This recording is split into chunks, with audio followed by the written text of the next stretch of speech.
Hello అండి, అందరికీ ఎలా ఉన్నారు? ఈరోజు సండే కదా, సో స్పెషల్గా ఫిష్ కర్రీ చేసుకుందామని ఫిష్ మార్కెట్కి వెళ్ళాము. నేను మా హస్బెండ్ బతికిన చేపే తీసిచ్చారు.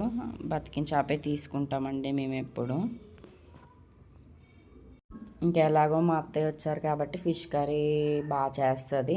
ఇంకా మా హస్బెండ్ కూడా మా అమ్మ చేతి వంట తినాలని చెప్పేసి ఇంకా తీసుకున్నారు.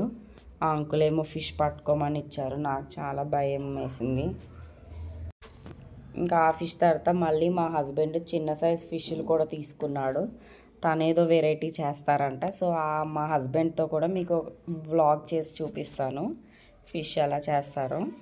ఆ ఫిష్ పేరు కూడా నాకు సరిగ్గా తెలియదు. చిన్న ఫిష్లు తీసుకున్నారు, 3 తీసేసుకున్నారు. ఇంక ఈ రవ్వ ఫిష్ అయితే బాగా క్లీన్ చేసేసుకొని ముక్కలు చేపించేసుకొని ఇంటికి తెచ్చుకున్నామండి. ఊర్లో అయితే ఏంటంటే మనమే ఇంట్లో తీసుకొని మనమే క్లీన్ చేసుకుంటారు, కానీ ఇక్కడైతే మనకి అవ్వదు కాబట్టి మొత్తం ప్రాసెస్ అంతా వాళ్ళే చేసి ఇచ్చేస్తారు మనకి. ఇంకా అక్కడ చాలా వెరైటీ ఫిషెస్ ఉన్నాయి, రొయ్యలు ఉన్నాయి, ఇంకా చిన్న చిన్న చేపలు ఉన్నాయి. వాటి పేర్లు కూడా నాకు తెలియదు. మీరు ఈ సండే ఏ స్పెషల్ చేసుకున్నారో తప్పకుండా కమెంట్ సెక్షన్లో కమెంట్ అనేది చేయండి. అండ్ మన ఛానల్ని ఎవరైతే సబ్స్క్రైబ్ చేయలేదో వాళ్ళు తప్పకుండా సబ్స్క్రైబ్ చేయండి.